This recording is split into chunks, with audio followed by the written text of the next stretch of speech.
Roberto Martins, eu sou professor do Departamento de Ciências Sociais do Programa de Pós-Graduação em Ciência Política da UFSCar. Eu entrei na UFSCar no final de 1988, então, portanto, estou aqui agora, daqui a um mês, há 25 anos.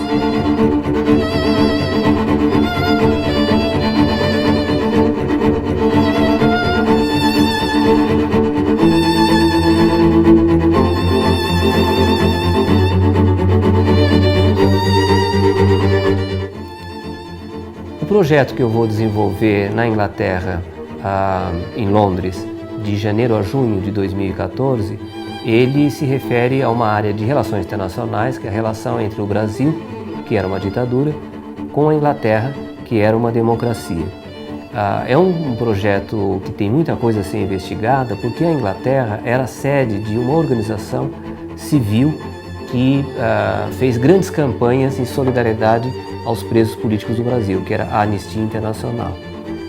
Além disso, na Inglaterra havia órgãos de comunicação, por exemplo, a BBC de Londres, ou o jornal Times, ou alguns outros órgãos da imprensa britânica que tinham influência mundial.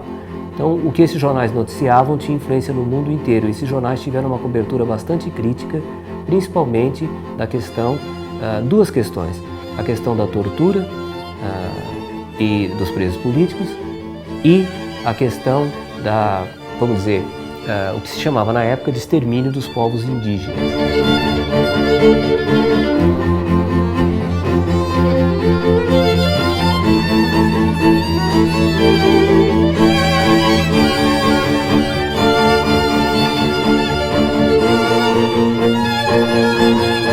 Fundamentalmente, essa pesquisa é uma retomada de um tema que eu estudei durante muito tempo. Eu fiz a minha dissertação de mestrado sobre o movimento estudantil sob a ditadura militar, de 64 e 68.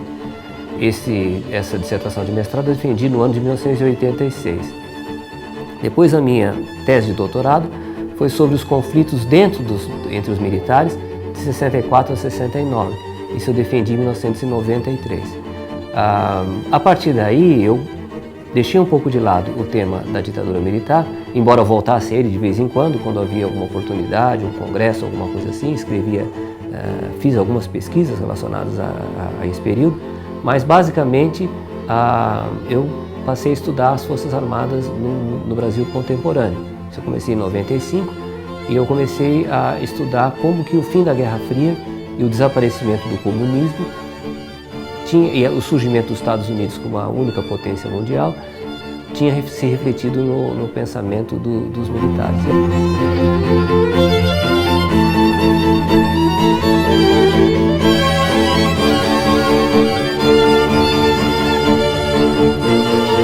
Esse tema que relaciona governo militar e, ao mesmo tempo, relações internacionais, que foi uma ideia que eu tive de pesquisa quando eu estava pesquisando, por sinal, na Inglaterra, para terminar uma outra pesquisa sobre a Marinha, agora no começo do ano, em janeiro e fevereiro.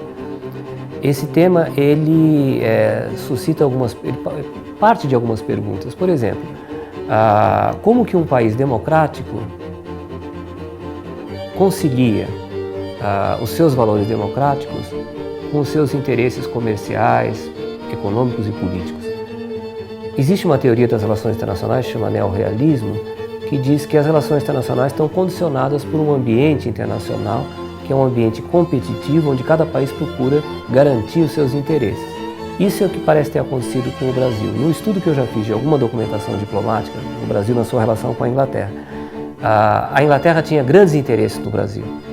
Era o 7º parceiro comercial do Brasil e era talvez o principal país na venda de armamentos, navios e aviões e outros equipamentos.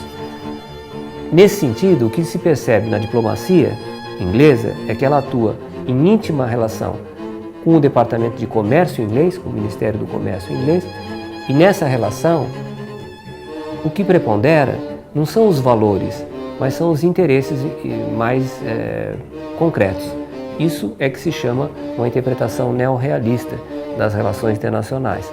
Por outro lado, interessa saber também, embora eu já tenha uma hipótese sobre isso, se as pressões que surgiram dentro da Inglaterra contra o governo brasileiro por parte da sociedade inglesa se elas tiveram alguma influência na política externa da Inglaterra ou do Reino Unido com relação ao Brasil no período ditatorial. Essa é uma pergunta para a qual eu teria que primeiro ter mais evidências para depois ter uma resposta.